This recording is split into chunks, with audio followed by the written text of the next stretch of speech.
So we could have been rough and ready race cars. It's just not near as cool. So we just got finished doing a walkthrough of Tin Soldier Racecars through the shop, production, all that kind of stuff. Could you just give me an overview of just sort of everything that goes on here at Tin Soldier Racecars? That's a really mixed bag. Now, because we just have all these different facets of things that are happening. So you got a race team side of stuff with Charlie. So, we're preparing for the next race. We're testing products. That is, he's our lead test dummy for lack of a better word, right? Charlie's got to be healthy so that we can go out and race, prove the product, improve the product, and provide, and that little base there helps us provide good customer service for people that are calling because we've been where they want to go, right? Like so Charlie's piece number one. That's our race team. That's that. Then you got parts development and parts engineering, which is Brad. So thinking about new ideas, bringing new stuff to market, that's Brad. And then you got David, our sales guy, that's figuring out how to sell whatever the heck we're making. And then you have me as the media head that's trying to advertise, trying to, figure out, what video is going to come next, how that's going to, and how that's going to make people excited about the product that we're making. Because at the end of the day, that's what it's about. We have to sell product to stay in business, right? And then the guys, they're over there making the product, they're building it, they're making sure, and there's quality checks and stuff that happen throughout the day. So that's what I'm saying. It's kind of a mixed bag, but everybody kind of has their role. As you walk through the shop, Jaybird still does work on cars.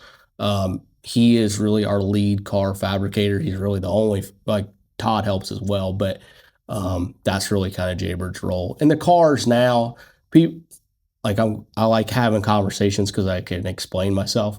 A lot of times people get really upset that we don't want to work on their car. They kind of think it's there must be better than me, or there's some, they get offended. They really do. And I get it, man. But the older that I've gotten, I get more selfish with my time. And I want my time to be used in, number one, what will affect the kingdom of God the most. Number two, that is my family, right? So God first, family second. That's how I filter everything that I do.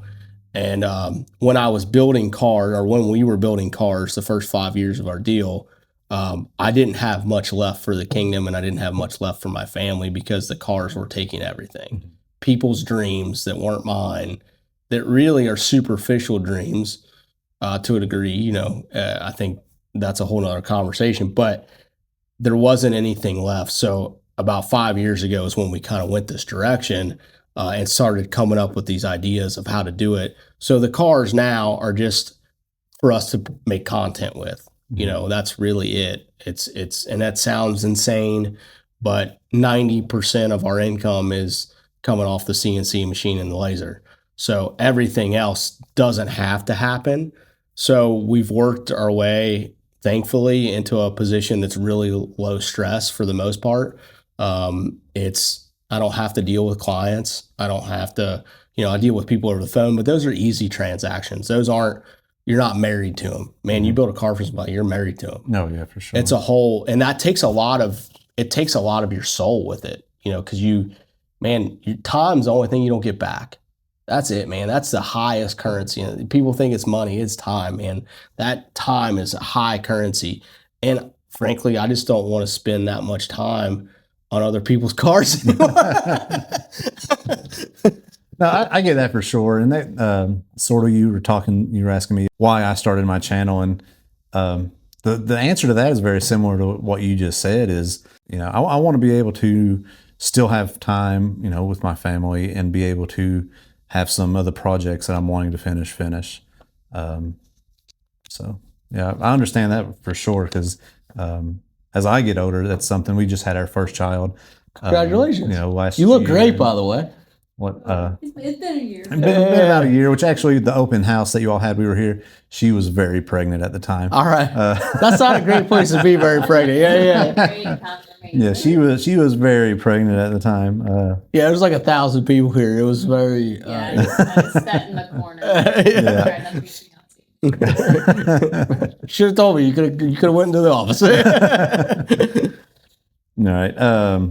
So you mentioned your 2-car garage. Is that how Tin Soldier Racecars started? And what really started Yeah. Tin Soldier Racecar? All right. So yeah, I had a two-car garage. I was a pastor, so I kind of left that out. I worked as a youth pastor when I was younger, in my early 20s, and I went to Bible college and did the whole thing.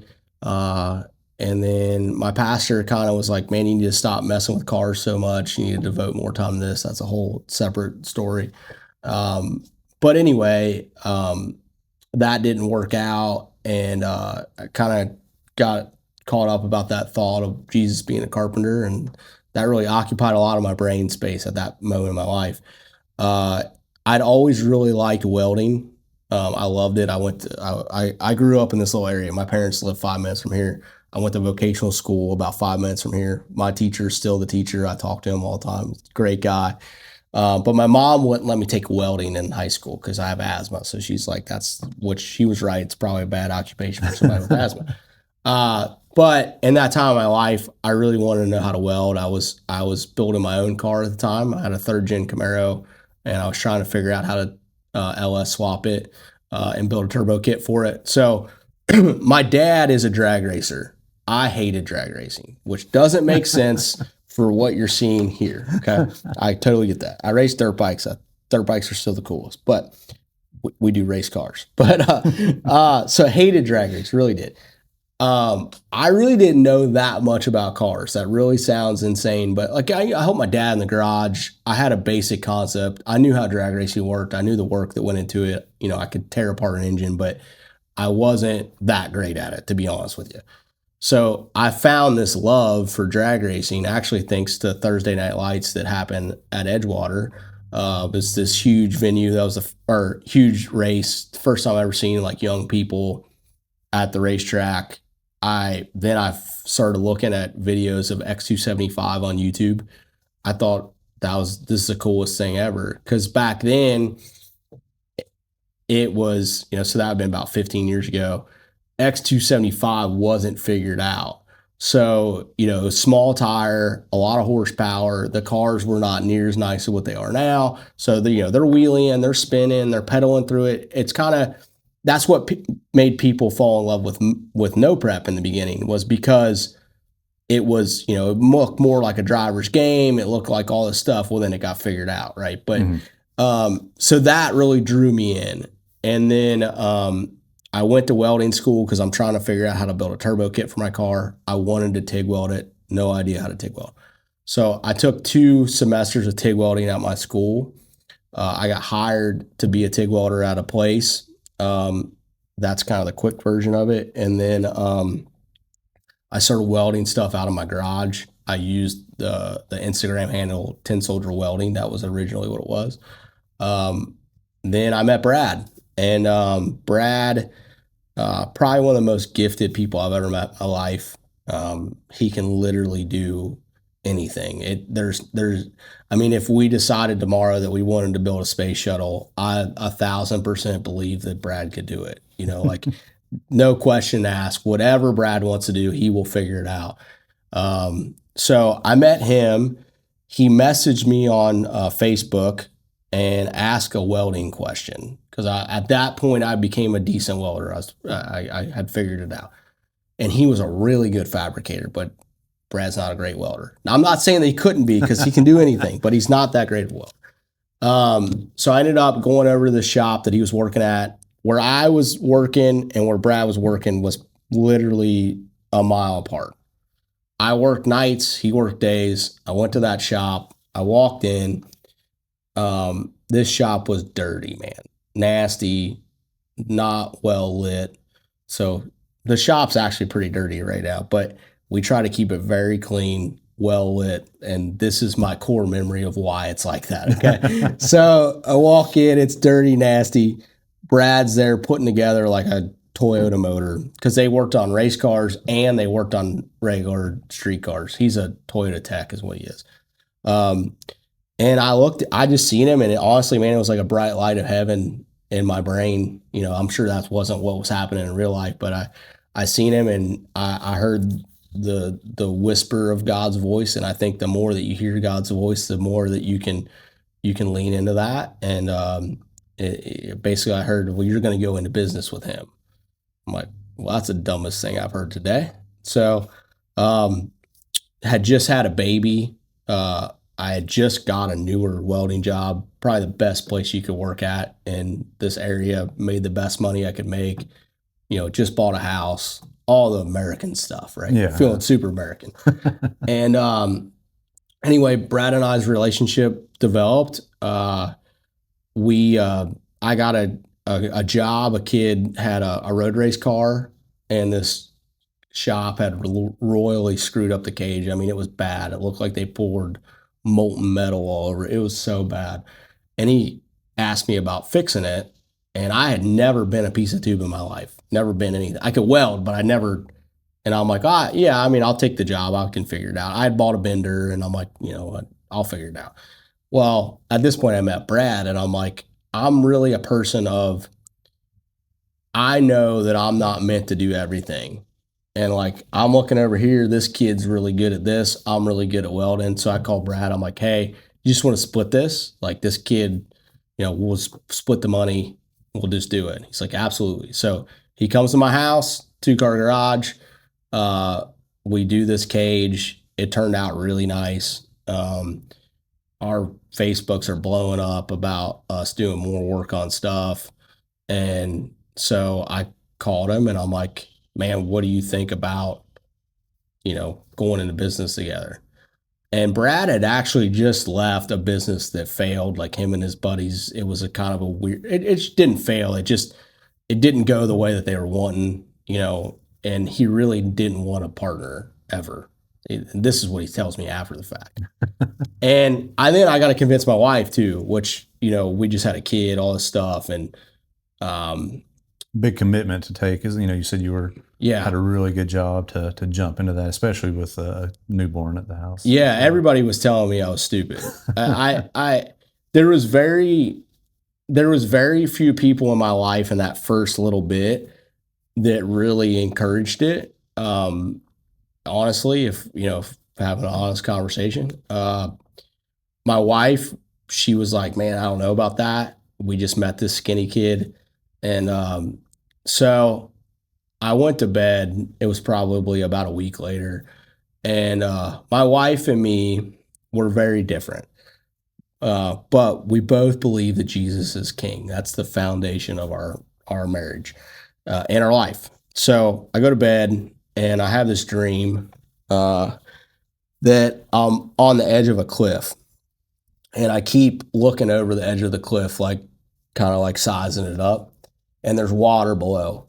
Well, I keep looking at it so many times that I end up slipping at the edge, and I fall down this hill, and I get beat up, and I'm looking at the top of this, cliff, and I'm in the water. And then the dream fast forwards, and I'm back on top of this mountain again. And I look at it one time, I go back, and I run, and I jump, and I end up in the water. And I woke up. And the way I kind of took it was, what I have for you is is in this water. You're going to end up there whether you want to or not. So you can either choose how you get there, or you're going to fall and end up there anyway. So I told my wife that, and she's like, she actually was the one that interpreted the dream. So I can't say that I'm not smart. So she's like, I don't know if I trust you, but I trust Jesus in this. Call Brad. So we talked. My other thing was, Brad wasn't a Christian. And I told God, I'm not going into business with somebody that's not a Christian, because I'm going to do really dumb things. And he said, trust me, I'm going to work it out. So we signed a lease on this 1,300 square foot building with the money that we had made from that cage job. We paid our first month's rent, our security deposit with that money. And I think we had about $500 left over. And we went to Harbor Freight, and we bought everything you could bought that you needed to build a race car with. And yeah, we were in the race car business, and we moved into that little shop. We had no jobs lined up, nothing. We just started, we started a Facebook page. And that first weekend, we'd signed the lease on a Friday. The first weekend, we ended up having a kid that dropped us money off, like a deposit, to put a cage in his truck. And if his dad wouldn't have known my dad, there's zero chance that would have happened, because he rolls up on our shop. We have no tools in there, man, none. And we're asking the kid to give us money, and he has no tool. There's no tools in this shop.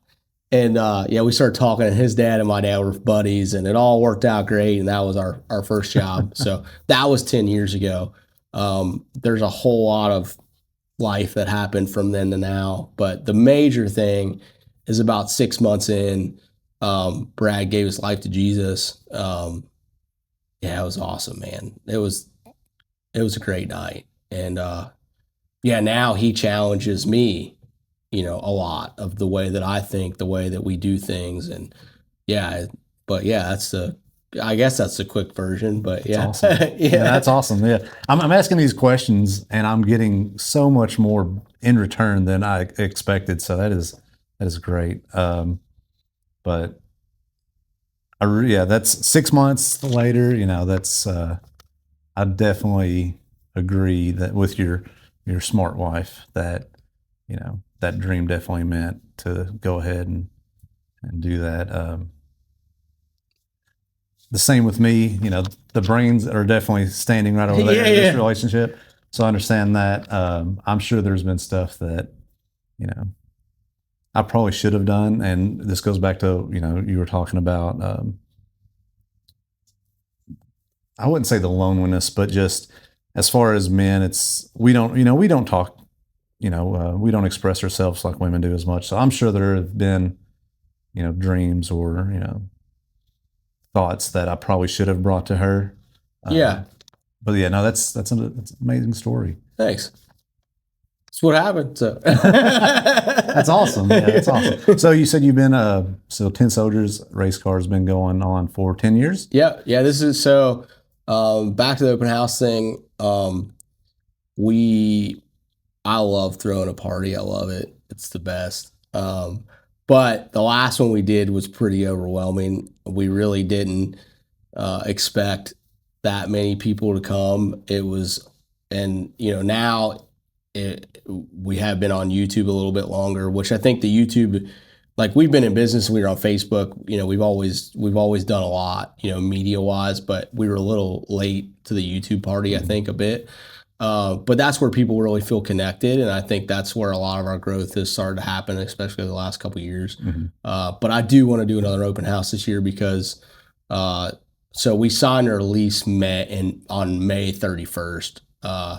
So this being our 10th year, I want to do special shirts. I want to do a party.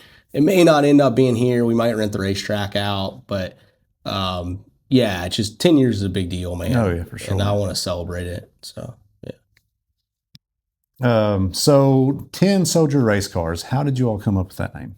So we stole it fair and square from my dad.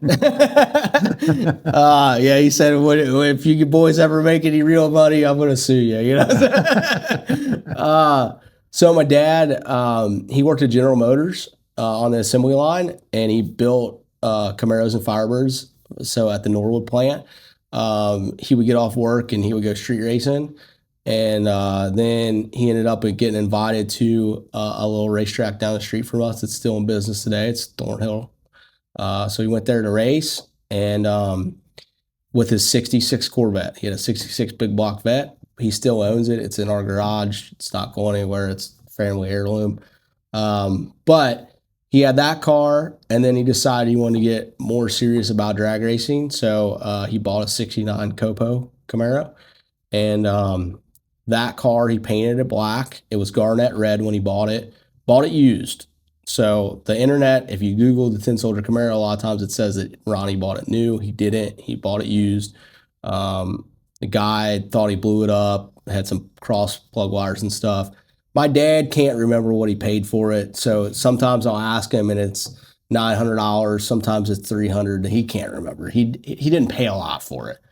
Went straight to the body shop because everything that's good has to be black, and painted it black, and everything back then had to have a name, which I'm really stoked that kind of our era in drag racing has kind of got back to that, where cars have personalities and need names.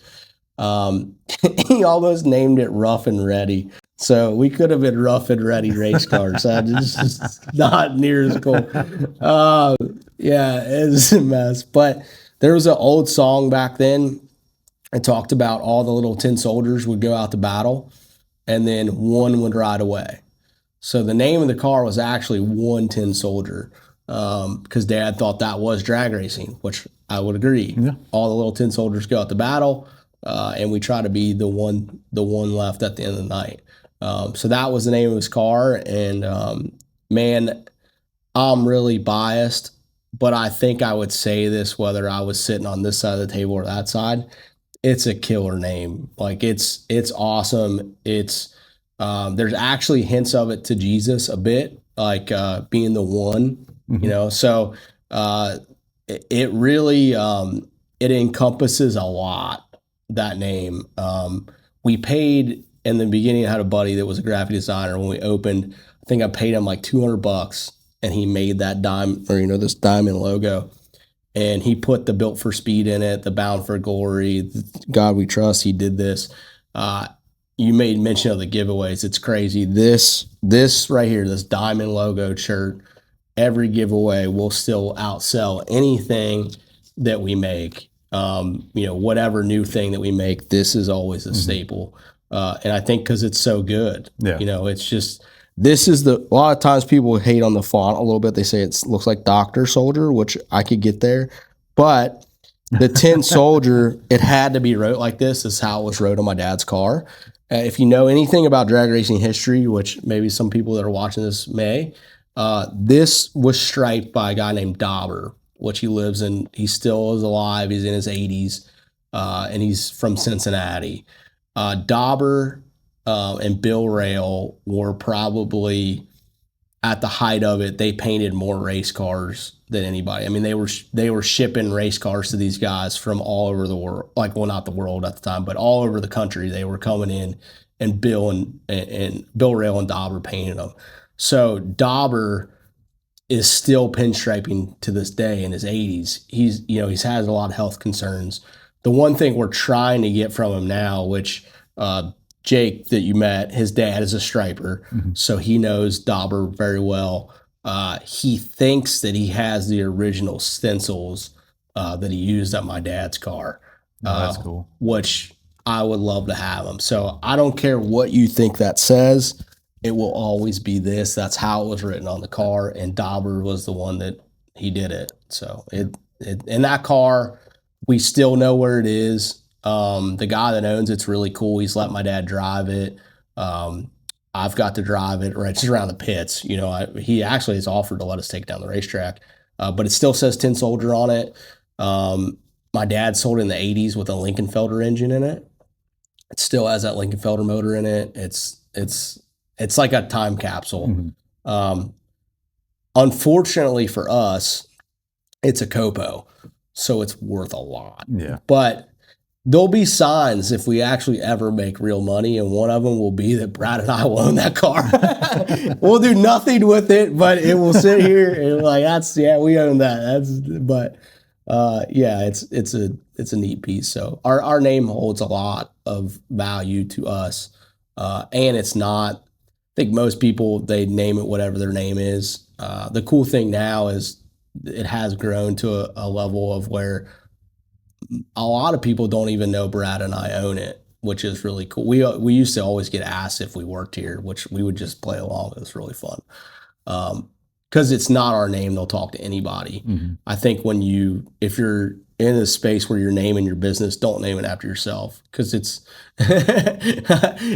works. Because for growth, it works great. Because if you name it after you, when they call, which they're going to, they want to talk to whoever's name's on the building. Yeah. If this who knows? Yeah. You know, so yeah, they'll talk to anybody, which is Yeah, that's funny that you say that because actually, you know, I've been friends with you on Facebook for a little while just through a mutual friend of ours, Ross. And whenever I was here for the open house, I was sitting there with Ross, and he was going to introduce me to you all, to the owners of Tin Soldier.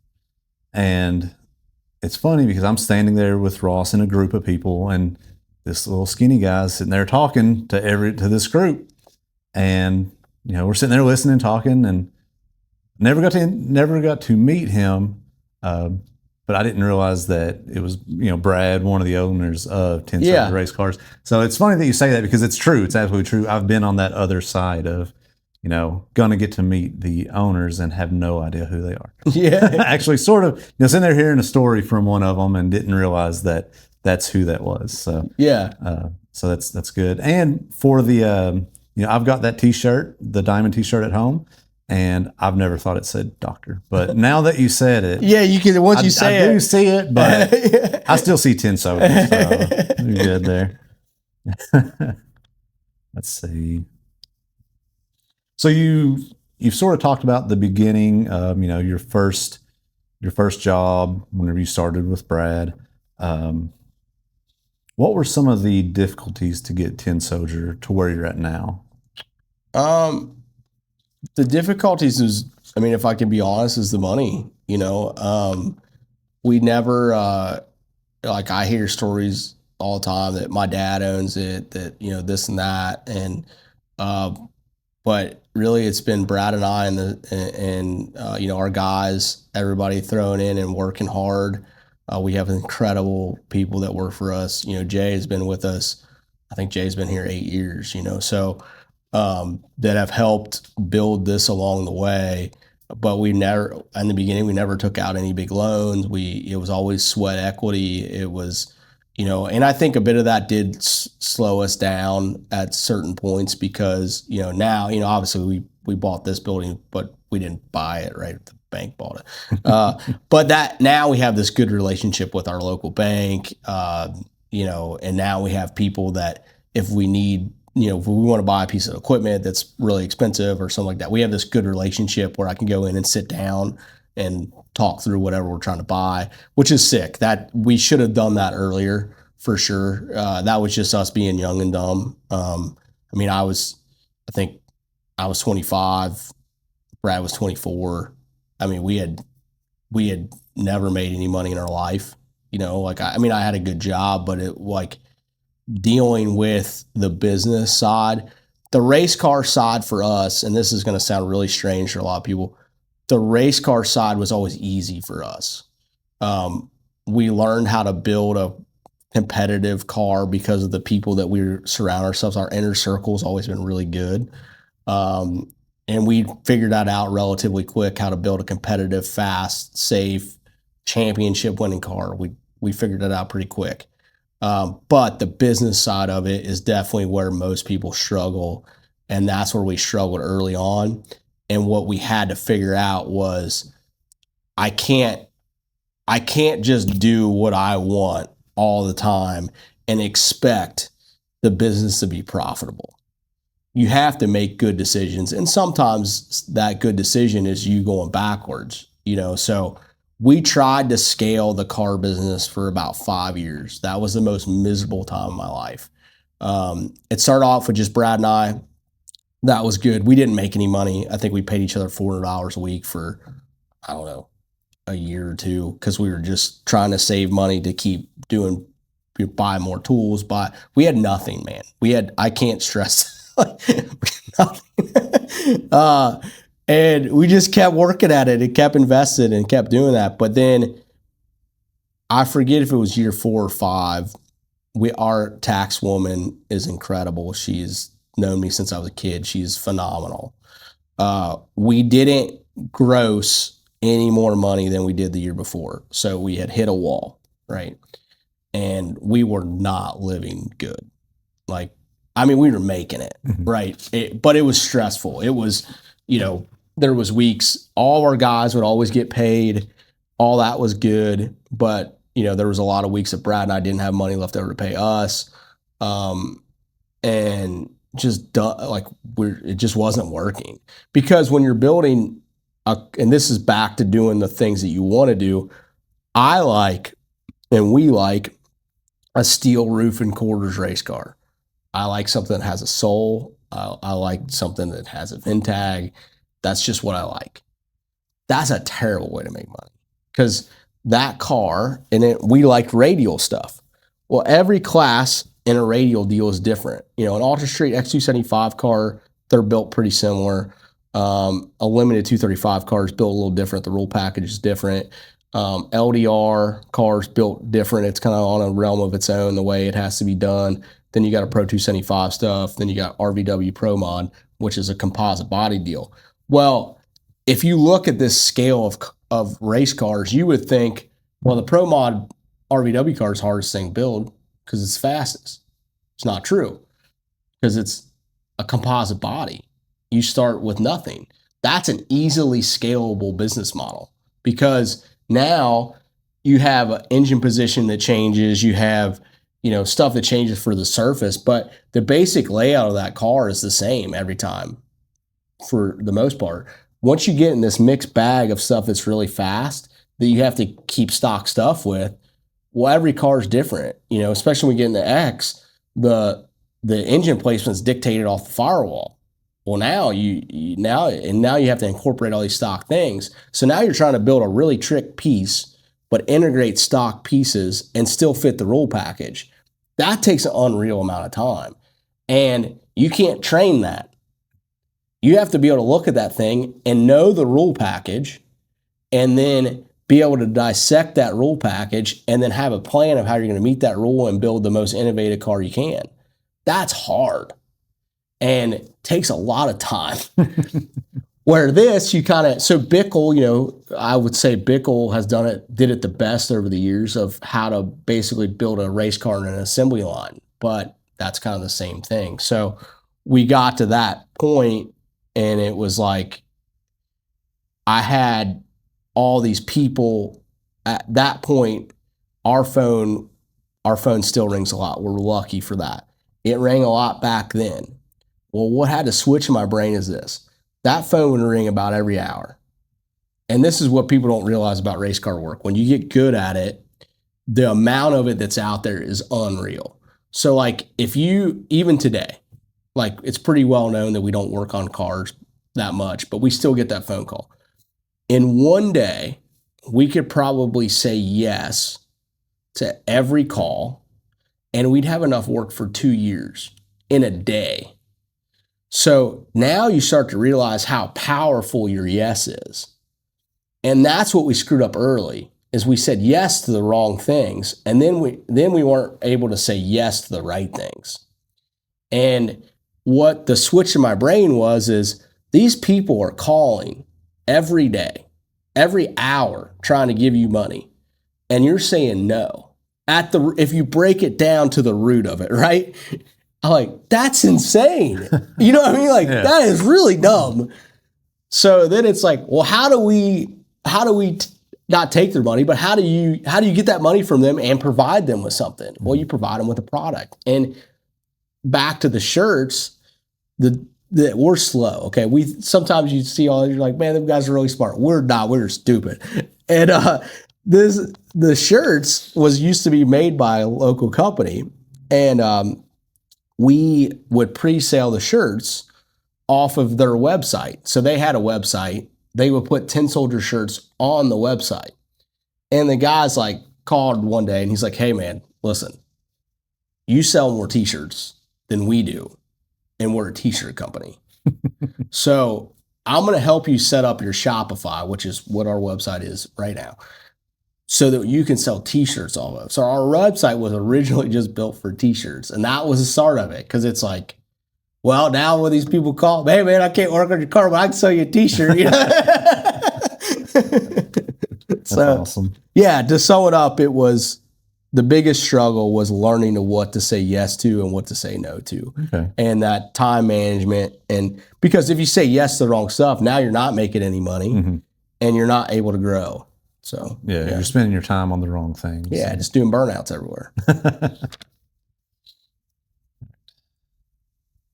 We've sort of already answered that question. Sorry, I'm kind of long-winded. Let's see. It's hard for me to answer questions like super concisely because my brain's a ricocheting bullets.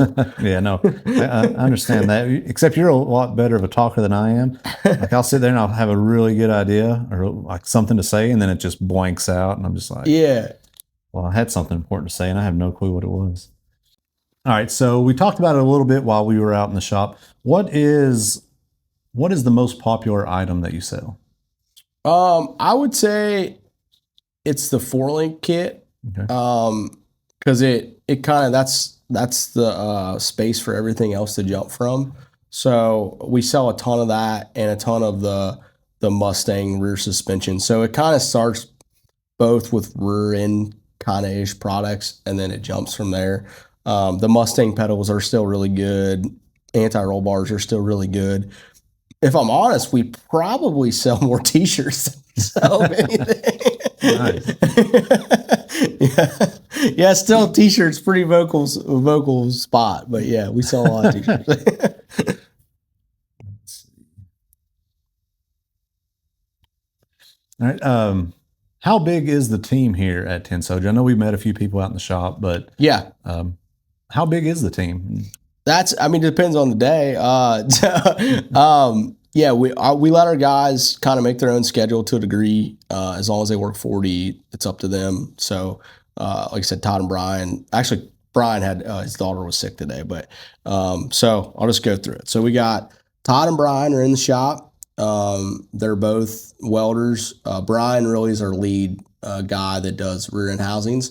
Todd is a bouncer, so he might go help, Jay, or he might work on housings. He might weld production parts. So Todd, Brian, then you got Jaybird. Jaybird, I probably should have said first because he's been here the longest. Jay is this one of the solid staples of this. If we bring in a new hire, the joke is if Jay doesn't like you, you're out, which is really true. He's kind of the gatekeeper.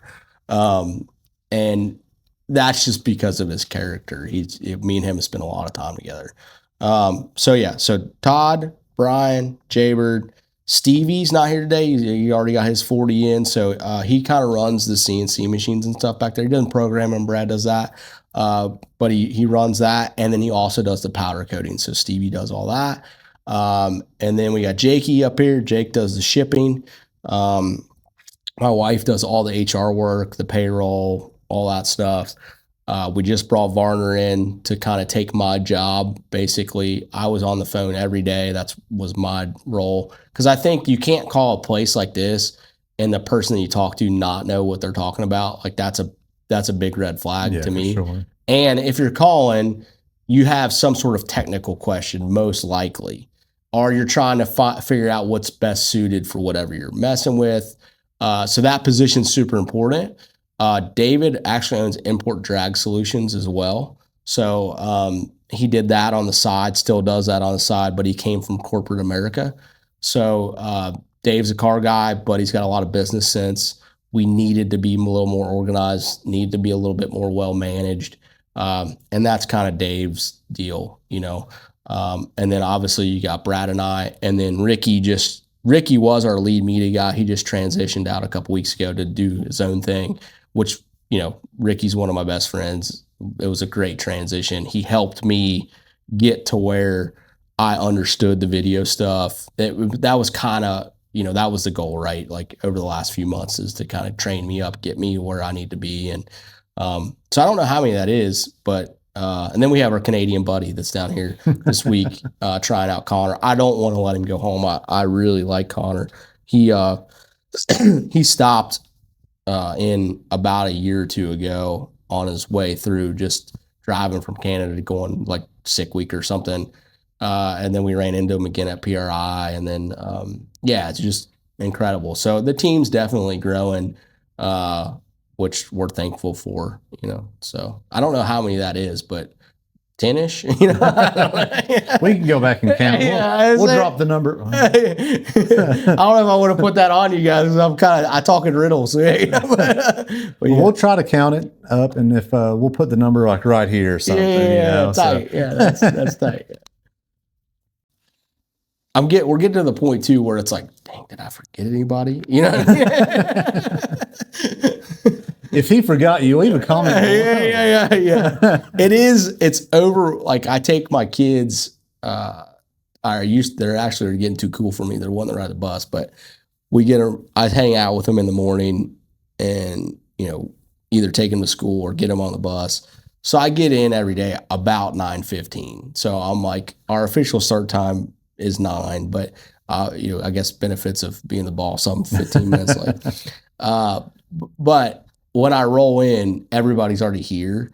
And to see the parking lot that full of cars is a bit of an overwhelming thing when you roll in. You're like, dang, this is like a lot of people depend on this. Yeah, for sure. So it's a humbling thing for sure.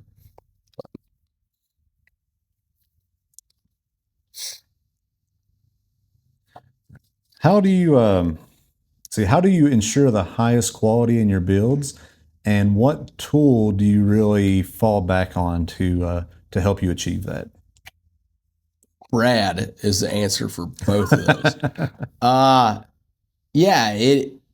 Now like the last full build that we did was for Dave Fiskus. We built a Buick Grand National for X275. That's actually been about 3 years ago now. So we haven't done a full build in a while. The Camaro that you're seeing out there is, Jared's, or it used to be Jared's car, now Joe's. That's kind of teeter on the edge of a full build just because we did build it. Now we're kind of taking it back. We just did Billy Hoskinson's car, but that wasn't a full build. That was just updating stuff and fixing things. And those are a little harder when you didn't build them because you got to figure out where to stop. So that's really hard. But yeah, the quality, to ensure the right quality when we do build a car, really it's just racing. There's a lot of guys that are really phenomenal fabricators. They can build a really nice race car. It may even mirror a show car. It's really, really nice, but they've never actually really put in a lot of laps. We go to the racetrack on the weekend, we race a lot, man. And we put a lot of laps on our stuff. And that teaches you what to do, because you may build something that looks fantastic, but if the converter acts up in between rounds and we got to get the transmission out and fix the converter in 30 minutes, can you do that? Can you get to all the spark plugs easily? Can you, if you got an issue with the coils, can you find that easily? If you got an issue with the wiring, if something happens, can you find that easily? So for me, what makes our cars good is us. It's us going out racing, understanding what happens in between rounds, understanding that there's a thrash, and understanding everything can't be aesthetically pleasing. I think we do a good job of that, but there's some things that, do I want that fuel tech box there? No. But does it make sense? Yes. Because you need to get to it, Mm-hmm. So that's one of the reasons I love Charlie, is it's not painted, it's rough, it is a tool, man. Mm-hmm. And but back to the tool thing, man, race cars are interesting. A drag car specifically, because we're really hillbillies, and every time I watch anything to do with F1, I realize how much of cavemen that we are. You can really build a car with a cutoff wheel, a grinder, and a TIG welder for the most part. You can do a whole car like that, really. So really for us, what's made it the tool, the bender, but our bender's really not even that nice. It's just we have a newer one that you walk by out there. That thing's really nice, but our old one was just a JD squared with a hydraulic ram that we got from Harbor Freight. So I would say this. I think that people focus too much on the tools and not enough on their personal ability. And they think that they need all this stuff. Yeah, you wouldn't believe the amount of people in our comments that are like, you need to buy a new chassis table. Like, why? this chassis table right here, that's simple, that rolls around, that does. You know how many races have been won off this chassis table? A lot, and it works fine. Yeah. So I think sometimes we overcomplicate the process, and I see it a lot at the racetrack. Like people will come up to Brad and ask him a question, and they actually won't believe his answer because it's so simple that they want it to be more complicated than that. So to answer your question, to sum it up, it's Brad. Yeah. It's us. It's the essence of us. The team. The team. Yeah. That's what makes it work. That's what gets it done. That Jay is. I'll put any amount. I'd stack a pile of money on this table. There's nobody that is as detail oriented as Jay putting together a car. He does a great job of making us look good. So if I had to, that original build team of Brad, me, and Jay, that original team can't be stopped. Like, we were really good at putting together a race car. Brad was the function, Jaybird was the form, I was the one that knit it all together. It worked out. It was awesome. We could build a pretty sweet piece. So I miss that part a bit. And as we're going along in this journey, we are getting ready to start on a new car for us. So that's probably what you'll see us do. I really have zero desire to build something for someone else. Really, like, I know we're doing Joe's, so that's a little, it sounds counterproductive, but moving forward, we're pretty done. Like, I just want to do stuff for us. Mm-hmm. And that will provide the content, right? Yeah. And there's gaps in our product line, stuff that we really need to finish, that before, when we were building cars, it was more about getting the car done and less about development. We did develop products through that process, but if it was easier to buy something, we would just buy it because we were trying to get the car done. This next go around, when we're doing stuff for ourselves, we'll take the time to design the product. Even if it takes us a few more weeks, doesn't matter. It's our own stuff. I don't have anybody yelling at him but me, Yep. So don't matter. But. Gotcha. Yeah. And, like you said, that's sort of, if you're doing the R&D on your own stuff, whenever something doesn't work, it's you that's figuring it out and not, a customer. Exactly. So yeah, that's really good. All right. You talked a lot about people sort of getting stuff figured out with the no prep, 275, that stuff.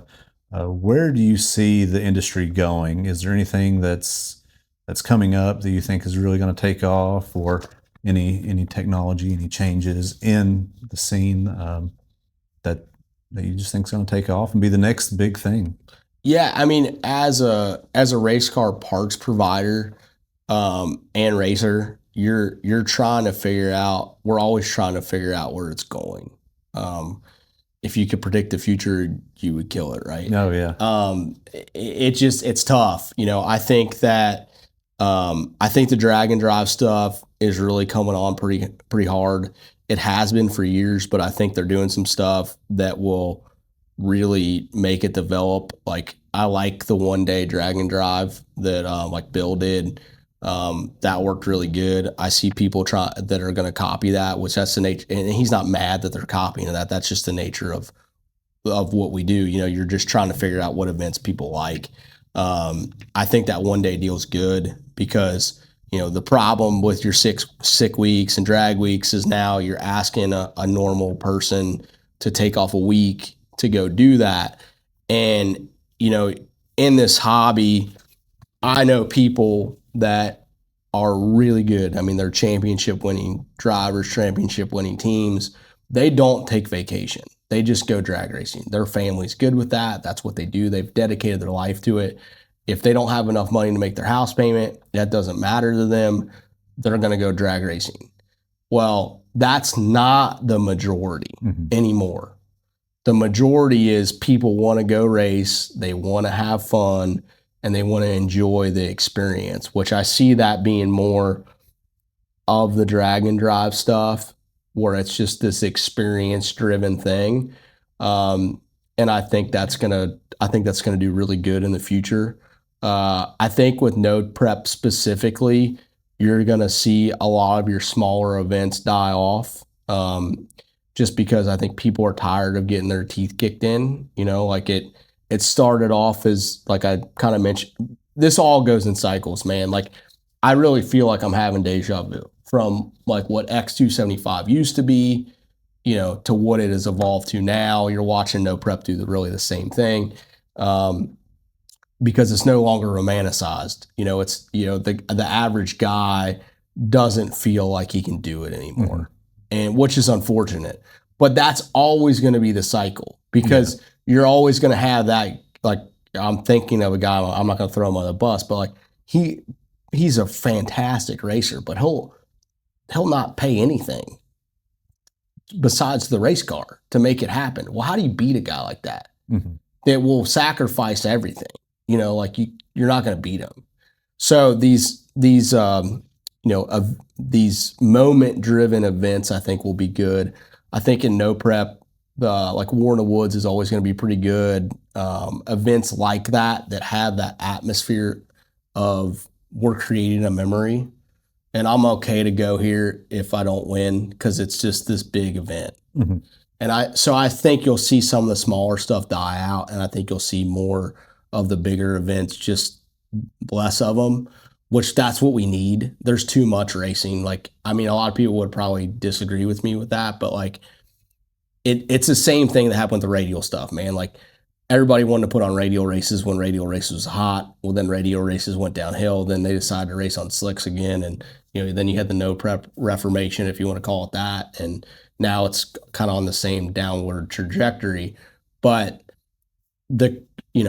those bigger events, I think the fields are getting better. I think you're seeing the street outlaw guys. They still, the guys that really love racing, they still want to race. So small tire is, obviously a natural move for them, or trying to go run Pro 275 or doing some radial, which they're already doing that, right? They're running Big Jake stuff, which will now bring a lot more quality car to small tire, which unfortunately is going to make it more unattainable for the average person, but it will make that field better, if that makes sense. Yeah. So, and then I think, we always have to keep the average racer in mind. Like that is the backbone of our sport. So that for me, when I think about events, how do we do that? How do we keep the average racer at the core? How do we market the average racer? That's the other thing. I think Jeff Thomas does a good job of understanding that you have to put people in the seats to keep the thing, the deal alive. And like, even with the video, I'll use the content. We put a cage in Bill Hoskinson's Malibu. It's one of the best video series we did. It was very well received. And there was comments on there, and I got so many angry phone calls because we wouldn't work on their car or whatever. And one of the well, not just one, it was over and over again, kind of like, well, you could do this to anybody's car and do the same thing. You can't. People don't want to watch somebody that they don't know, unfortunately. I mean, you can try to do that till you're blue in the face. I'm sorry, it just doesn't work. People want to watch these characters that they have invested in. So how do we make the average racer part of the show to bring the people to the racetrack to have a successful event? How do we knit that together? And that's something I think about all the time. I don't have an answer for that. I just, it's just something that I think about, because I think a lot of times I see it, your blue collar people, which I am a blue collar worker, right? That's what I do. I've just dedicated my life to drag racing in one way or the other. Dude, like 12 years ago, I had a moto van and an open trailer and a third gen Camaro with a Turbo S in it. Like, I get the struggle. I get it. And I never want to forget about that area of my life. But how do we rope this all together to make successful events? Again, not sure. But it's all got to work together. I do know that. I think I like what Jimmy Dale and Poland are doing with the 530 index stuff. I think that's a really good future for a while. That does two things. That encourages these high dollar bracket racers to come over to this world. And that's the first class I've ever seen that really has these guys over here that bracket race interested in coming to the small tire world.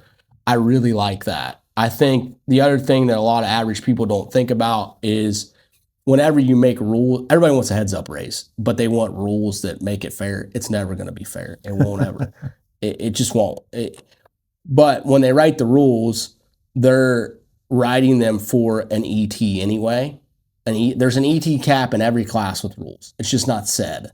So with what Tom and Jimmy Dale are doing, Jimmy Dale and Poland, it takes the BS away, and this is what it is. You're laying your cards on the table per se, and it's an easy way to do it. I think we'll see more of that. Whether it's 530, 50, 470, whatever that ET cap is, I think it's smart because, again, it just takes the BS away.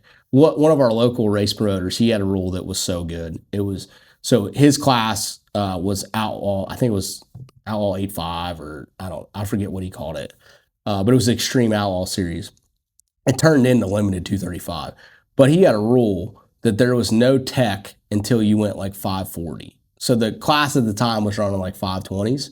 So if you showed up with a big tire car that didn't fit the rules, if you didn't go faster than 540, he wasn't teching your car. Once you went past 540, now you're into the rule set, which I'm like, that's a brilliant idea, really. So I don't know exactly, to sum it up. I do think that the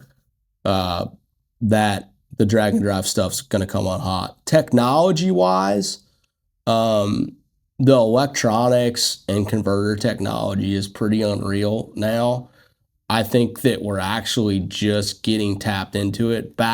People think that your fuel techs and your Haltechs and your Hollies and whatever is so advanced. Dude, that's nothing compared to what they have in F1 and all this stuff. So like that technology is going to continue to trickle down to drag racing. And I think one of the more frustrating things for the average drag racer is, man, like if you in the heads up world, you have to understand this computer version of it. And a lot of people don't want to do that. They want the wheels of time to go backwards, and it just can't. You can't put it back in the box. So, gotcha. And speaking of the drag and drive, I've personally never drag raced. Whenever I was younger, I was at the drag strip every weekend, and then I've got into motorcycles. I know you're a big dirt bike guy. I've gotten into racing supermoto and just riding supermoto. Oh, that sounds fun. And so it sort of pulled me away from the automotive stuff. But now with the drag and drive stuff, I'm actually looking to build. I've got a 1960 F100 that was my grandfather's that passed away in 1970, and it's been sitting since 1970. So I'm thinking about taking it and building a chassis for it and doing probably a Coyote swap just to keep a Ford in it. And but what's really got me interested in that are the drag and drive events. It looks like a great time. Yeah. So looking to try to do some of those this year for sure, in the next coming years. But I would agree with that. Could be personally, that's something that I'm interested in, getting into the scene, I guess you would say. So well, it's back to even the part side of stuff is like when automotive enthusiasts in general is a niche culture. Now you just you're breaking it down and breaking it down and breaking it down to where it's like, all right, well, we only build parts for drag race specific automotive enthusiasts that can weld. You just like you really narrowed your scope there. So I think that's where, like, to your point, like, you weren't a drag racer, but you were interested in it, but this looked fun. Exactly. And that's the same thing that happened to me. Like, I didn't like drag racing. I went to an event that looked fun. Well, then the competitive nature of me got unlocked. It was in there. I was competitive with something else. And then we just kept fighting for where we're at now as far as on the racing side of stuff. It's just, I like to go to the track, and I love that competitive nature of it. People ask me all the time, like, would you want to drive Charlie Brown around? I'm like, I have zero desire to do that. Like it doesn't compute to them. I'm like, that thing is built with a purpose. Its purpose is to win. Yeah. You know, that's what it is. And develop parts, you know, all that stuff. But we want to win. Yeah. I have no desire to drive that thing down the road. Now, would I like to build another car to do that? Absolutely, because it does. It looks fun. Yeah. All right. So I mentioned that, you know, I'm personally looking into potentially getting into building a truck for drag and drive events. Any advice that you would have? I'm just now starting on it. I have the truck, but I'm in the process of looking for parts. What kind of advice would you give me for building that truck? I think what people do, and I've seen this in the no prep stuff a lot, is people get in this deal of where they're like, just build, I'm going to build whatever I want, and then I'm going to figure out where I can race it. That is wrong. Do not do that. Figure out what you want to do with it, where you want to race it, look at the rule set, and build it to that. And build to a rule set that is common. So like, say like you want to do whatever class in drag and drive, but then you notice that also is pretty similar to the rules that happen here, here, here, and here. Okay. Now you have a car that fits this thing. So like what happened in no prep, in my opinion, is people got excited about it. There was no rules. So everybody in the garage started building cars. Well, they built cars that by definition were unlimited chassis. They weren't, because they were home built cars. Or, you know, they bought all composite parts for their Fox body. They threw all their stock stuff away. And, you know, but then money wise, they could only build, you know, a turbo LS. So now you have an unlimited by definition chassis with a limited power plant in it. Where do you race that thing? There's not many places, you know. So that would be my thing, is like, look at what you want to do. And I mean, everyone hates to talk about budget, but that is a real thing, right? Like when we used to build cars, that was the first question I asked. A lot of people get offended. They're like, well, what do you mean I don't have a budget? I'm like, you have a budget, 1,000%. Yeah. So, you know, what can we spend, you know, and budget is not only to money. Budget, it's also to time. It's like, how much time, money, and energy can I spend on this? You know, it all comes down to that. Like, you're not, you know, if you're picking on small tire right now, like, man, you better have a pretty good team behind you, and you better be willing to commit a lot of time to be, if you want to be competitive. Yeah. You know. So we've talked about where Tin Soldier Racecars has been, where it's came from. Where do you see it going in the future?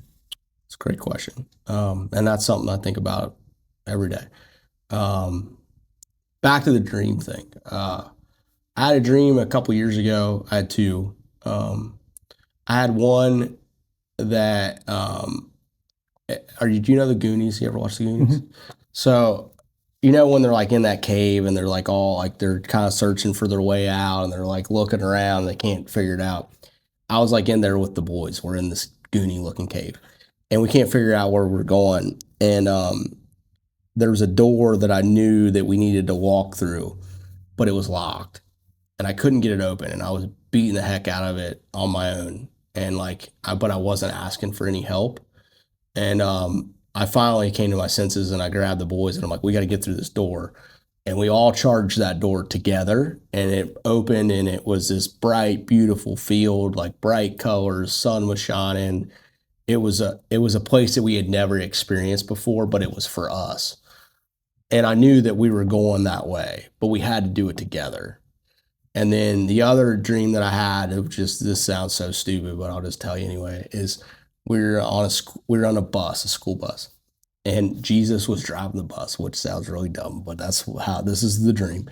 And we were all of our guys were on the bus, and we were all ridiculously happy, just joyful, sitting on this bus like perfectly good students with Jesus driving it. And we kept stopping and picking up more people. And so the way that I interpreted both those dreams is God has bright meadows for us. And there's a lot of other people that want to get on the bus with us, which was intimidating. So yeah, future growth. I know that. We want to not forget that space that I was in, for me personally, MIG welder, turbo third gen Camaro in my garage. That is the space that most people are at, they jump from, or they kind of hang out in that area because that's what their life is built around. You know, they have kids, this. So they're going to hang out in this space. Maybe not forever, but they're going to hang out in this space. I never want to forget what it was like to be in that space. And we want to provide parts to people in that space. You know, we're selling stuff through Summit Racing now. That's a pretty big deal. Like they're actually really great to work with. Now the idea for when we went that way was, and I was a little nervous about it. I didn't want to lose what we've strived really hard to create, and I don't think that we have. It's just given us access to more of the enthusiast level person. Like even for you probably, you know, I appreciate you buying the shirt, being the giveaway, all this stuff, but like at this moment in time, there's probably very little that you could buy from me, right? That you would love to support us, you'd love to buy something, but at your journey in your race car, there's not a whole lot there for you. Mm-hmm. We need to think about you more and have more products in this area, and be unable to provide you with good and the good customer service will always be the heart of the matter. You have to jump from that space, being able to talk to people, help them, make them good decisions. Because I hate that people have so many cars on jack stands. That sucks. So does my wife. Well, yeah. Well, it's because you get like, I talk to people every day and they get intimidated by what's happening at the racetrack and they think that they have to compete at this level. Well, dude, it took my buddy Kevin Neal, he says it like this, it's so good.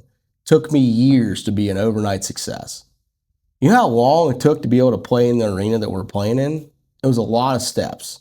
We started here. Maybe we're here now, but we started here. So I think providing the customer service and being able to have that customer journey, if they want to stay here, rad. If you want to move up and kind of climb up the ladder per se, we're here for that too. And we're here for you if you're in the middle. You know, we're never too good for anybody. I want to make a part for a pro mod car and I want to make a part for a guy in his garage. Yeah. So kind of the idea. I got you. Yeah. So just something for everybody, basically, you know? Yeah. All right. All right. With Tin Soldier Racecars, do you have any upcoming collaborations, events, or races that you all are personally involved with? Yeah, we got a pretty big pile of them this year. We're getting ready to leave next week to go to Small Tire Gangsters, which is Poland and Jimmy Dale's event. I flew there last year because the car wasn't ready, so we're kind of involved in whatever they have going on. I love them both dearly. You know, I just want them to see Jesus. I love our relationship. Yeah, it's a good one. Then we got Happy. Happy to support your local street racer. Happy does a lot of the local events. Like we used to run Cincy Street Nights, then we gave it to Happy and Kinsey. And we're pretty involved with whatever they do. Bill and Billy. Bill's got a few events at Edgewater this year, which I know that we'll be pretty intimately involved with them in that. And then, you know, Jeff Thomas, we typically don't race War in the Woods, just because it's a pretty rough place. Like as far as there's a lot of risk, you know, and Jeff knows that, and he's trying to do some stuff to make it better, but still want to support him and be there for the community. It's a great event. It really is. So yeah. And then at the end of the year, we'll have probably the event that's the closest near and dear to my heart. The arm drop drags that's down in Eastern Kentucky for Kent Rose Foundation. Yep. That's something that, you know, Gina dreamed of doing for Kent for a long time. So, yeah, that'd be towards the end of the year. And then, yeah, a bunch of racing in between. We have a bunch of content that's planned. We're working with Bill specifically on he's got some stuff that's in the works with him. Billy's car is getting ready to come back from wiring, so we got that. I'm going to the dyno actually on Tuesday with that. So yeah, a bunch of stuff planned. We got a bunch of stuff with Charlie that's planned some really unexpected things that I'm excited about. That's kind of going to tee up for our new car. But yeah, with me driving the content now, and Dave doing such a good job, that's really my focus and my thing. So I'm trying to get better at planning, having content, and you can probably relate to this, is like sometimes you go from a place of being content dry where you're just trying to catch up with having a couple videos to post a week, and you're filming the video, editing the video, dumping it out, filming the video, editing the video, dumping it out. That's not sustainable. We got to get to where we're filming a video, editing the video, it's hanging out over here. Filming video, editing video, hanging out over here. And then it's like, all right, time for this video. And I think the more that we can plan, the better. So that's what we're trying to get to. Where can people go to learn more about Tin Soldier Racecars? Our YouTube channel. Yeah, YouTube channel for sure. Like right now, I'm basically, my goal is to post 2 videos a week. I've been trying to do more shorts and stuff. Obviously we have our website. I used to actually write blog posts on our website. Some of them are still there. So if you want to, like, I'm not good at spelling, but I think I'm fair at writing. So my wife I have decent ideas. I just have a hard time putting them on paper. But yeah, our website, that's where all our parts are, stuff like that. But if you really want to get to know us, it's really the YouTube. The thing that I'm really proud of is that the YouTube is us.